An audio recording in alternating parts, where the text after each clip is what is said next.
The AI winter is coming for the finance bros, as a new Bloomberg survey finds 300,000 finance jobs could be at risk from AI in the next 5 years. Cue the world's smallest violin.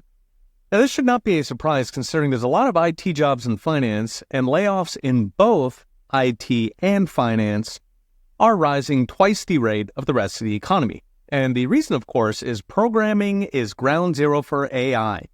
A programmer with AI does what Ken used to. Doge, for example, was a couple dozen whiz kids armed to the teeth with AI. Meanwhile, a new study from immigrant cheerleader BlackRock predicts countries that reduce immigration will best weather the coming AI job slaughter, so much for needing mass migration.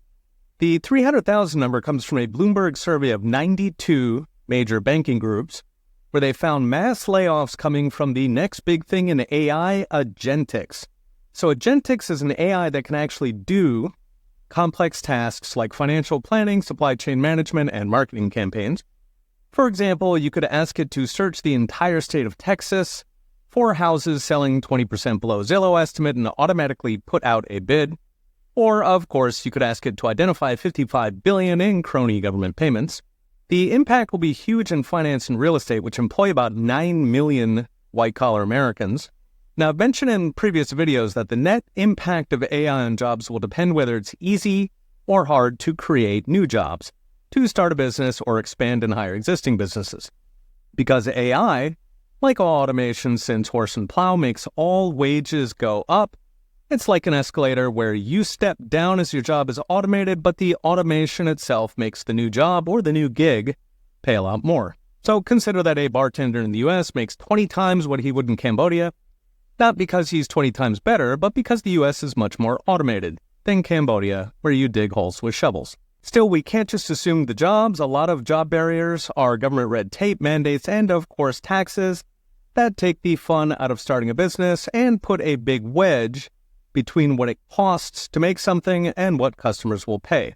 And that all brings us to BlackRock's study on immigration. In a recent interview, BlackRock CEO Larry Fink said that countries with restrictive immigration, like Korea, Japan, and China, will do best with AI job losses. Now, this should be obvious. Importing millions of low-skilled workers when your own low-skilled workers are being automated is a recipe for disaster. Still, it is progress coming from Open Borders BlackRock, and it suggests yet another Trump effect, as one by one, the establishment shakes itself out of the collective hallucination that importing the third world was a good idea. So what's next? Brought to you by I Trust Capital. In 1870, half of Americans worked on a farm. The mechanization of agriculture wiped out those jobs, and it made us rich. If we make it easy to create jobs, then AI and robots will be our tractors. They'll free us from the drudgery of today's world, where, according to Pew, half of Americans hate their jobs, which is not how it's supposed to be.